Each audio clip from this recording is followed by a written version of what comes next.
Hey guys, Skynerd here from The Roost, bringing you today my fourth installment of my newest series called Inside the Mind of a Smasher.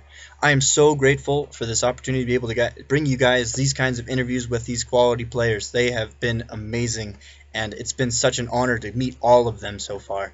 So, as usual, down below in the description is Streetshark's social media. You're welcome to give him a follow. He's an amazing player.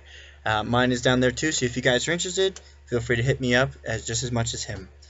Before we start this episode, I would just like to say that news travels fast about the incidents in Florida, and I think I can speak for the Smash community in this and saying that we just want you guys to stay safe, that we're here for you. Just be cautious.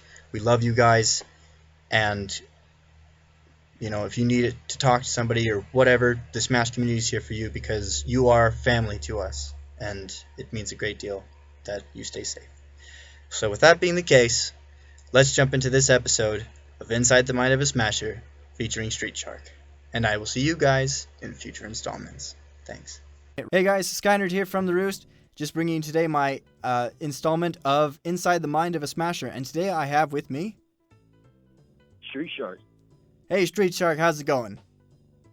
It's going great. How about you, Skynerd? I'm doing quite alright. Thank you so much for taking the time out of your day for this interview. Oh, no problem. Just chilling, just hanging out. Awesome. So today, before we begin anything, what scene are you in? The Smash scene, Smash 4 primarily, down in Orlando, Florida. Awesome. And what's the scene like there? Oh, it is great. A lot of competition. We have quite a few good players down here, such as the notable Prince Robin and Riot Lettuce, and a couple other notable names. I have actually. Here. But yeah, it's really fierce down here. I have heard those names before, and they're actually getting quite a lot of recognition. I've heard that CFL is actually growing quite a lot since the last time I was there. Oh, yeah, we definitely remember you. When you lived down here, you were no pushover yourself. You do flatter me, sir. So, Streetshark, who's your main? Oh, I made Sonic. Sonic the Hedgehog.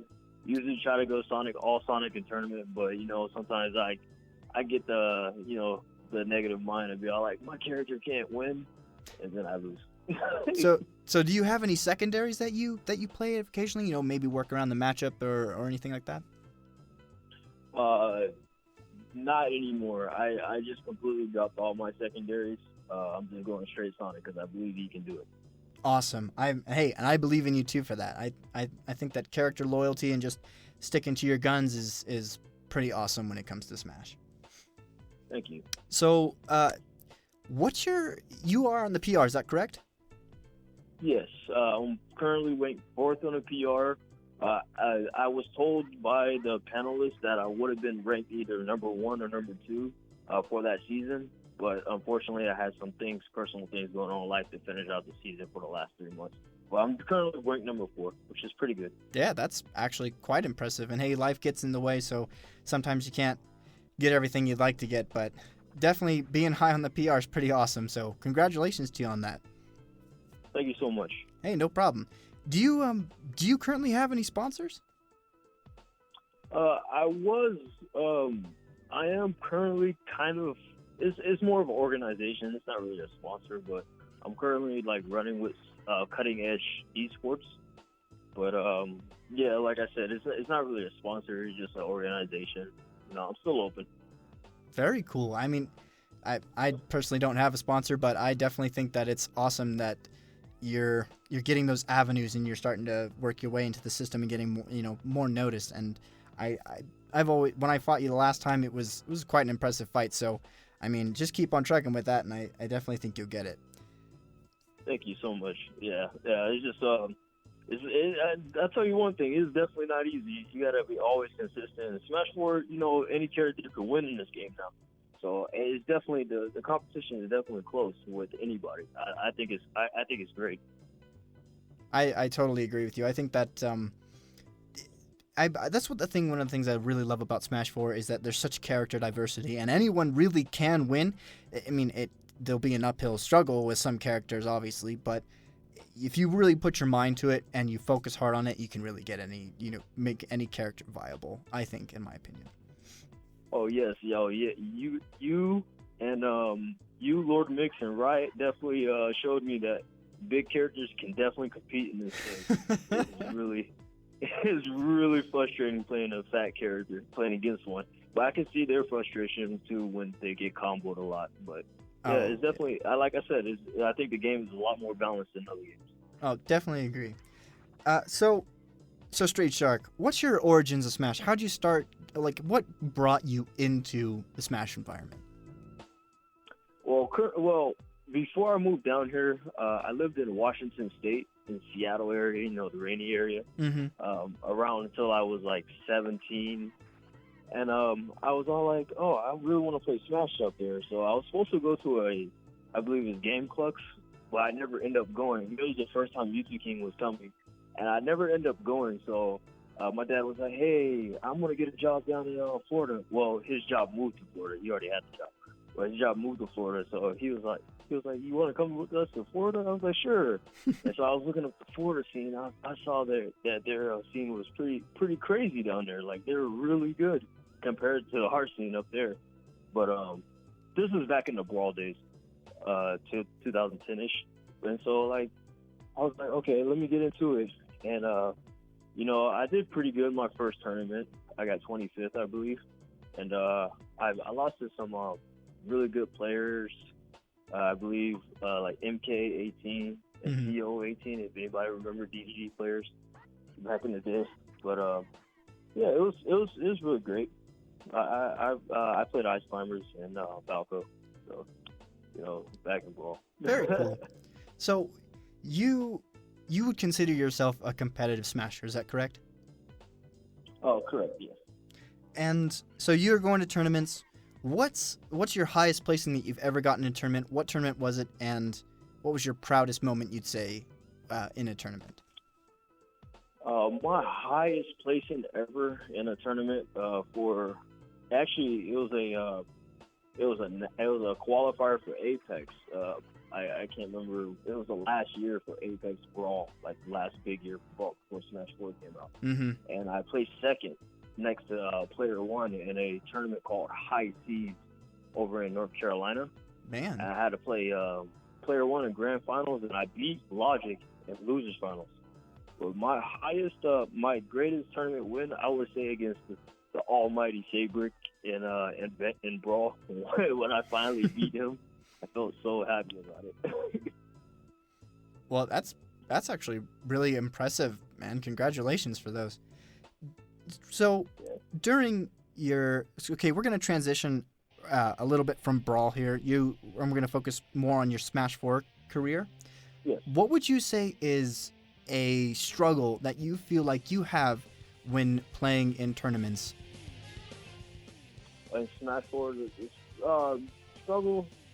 I think like it's more hype now. So like in Smash 4, I love the hype because like people will get behind you, yell things, stuff like that. So headsets are a big thing now. That's really hard for me because like it's kind of hard to keep the focus on the match and things like that. But more hype to the community. I love it. So you would say that your struggle is kind of getting distracted a little bit during a match? Yeah, definitely. It's like I said, it brings a hype. I'm not a villain about it, but it's definitely not something that your average guy that comes out of the house wants to a tournament. And then yeah, absolutely. He'll get the look of it. Yeah, absolutely. So, question for you then regarding getting distracted. What's your thoughts? A lot of players, their biggest problem is getting distracted, by the same thing as you. What's your thoughts on music during a game, like listening to your music with headphones?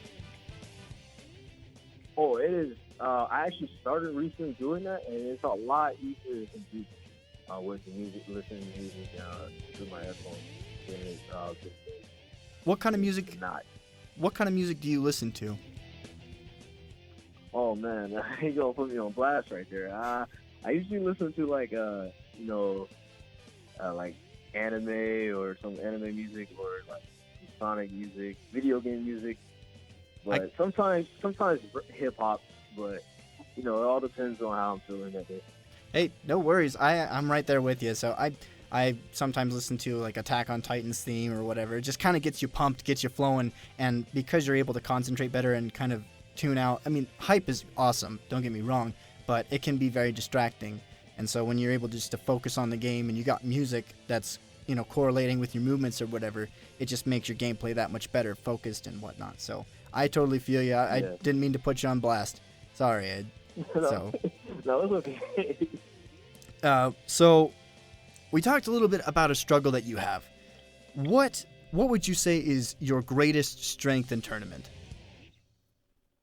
Oh, my greatest strength in tournament? Mm-hmm. Oh, when somebody beats me at a stage where it seems like it's really bad for my character, and then I take them back there and I beat them there. Like, I don't crack easily when it comes to counterpicking characters or stages. I'll say that's my biggest strength. Awesome. So you're basically good at just any kind of stage, or when people try to counterpick your character or the stage, you're just able to maintain your cool and focus on the match and just beat them out that way. Yeah. That's pretty cool. I respect that. That's awesome. Who's a mentor to you in Smash 4? Do you have any kind of mentors to you? Oh, my straight up mentor is HR Nut. Like, regardless of the game, he always he's a big brawl player, but he definitely plays Smash 4. Really good Sheik. But he definitely puts my mind into the game, lets me know what I need to do to win this tournament or what I need to do to perform at my maximum ability. So you and him kind of share strategies every now and then, tips and tricks and so forth, or is it just Okay? Well, it's kind of one-sided. Like, he gives me the tips and lets me know. I mean, like, sometimes I give him tips to tell him if he's like he can't see something, because sometimes it's better to have another set of eyes, Mm-hmm. to see something. But it's usually one-sided. He usually tells me what I need to do better and things like that. That makes sense. So are you pro coaching? Do you like when players kind of coach, they have a coach behind them and they kind of tell them the strategies? Actually, I'm 100% for coaching. Like I like, regardless if it's on the other side coaching against me or I'm coaching against somebody else, or somebody's coaching for me against somebody else. I'm definitely for it. I don't see what the problem is. I feel like if the player that he's playing against is better than the guy that you're fighting against, then it shouldn't be a problem usually. Mm-hmm. But it ultimately makes everybody better at the game. So I'm definitely pro for it. Okay, it's just a way to see the faults that you're currently having and then plan for a strategy, and you can work from there because of your coach. So I definitely see what you're talking about. What's your future plans for Smash? What is it that you want to accomplish with your Smash career? Well, my Smash career, finally get a top 8 at a major. Like I cut close. Well, my highest Smash 4 placing was 9th at Paragon Orlando.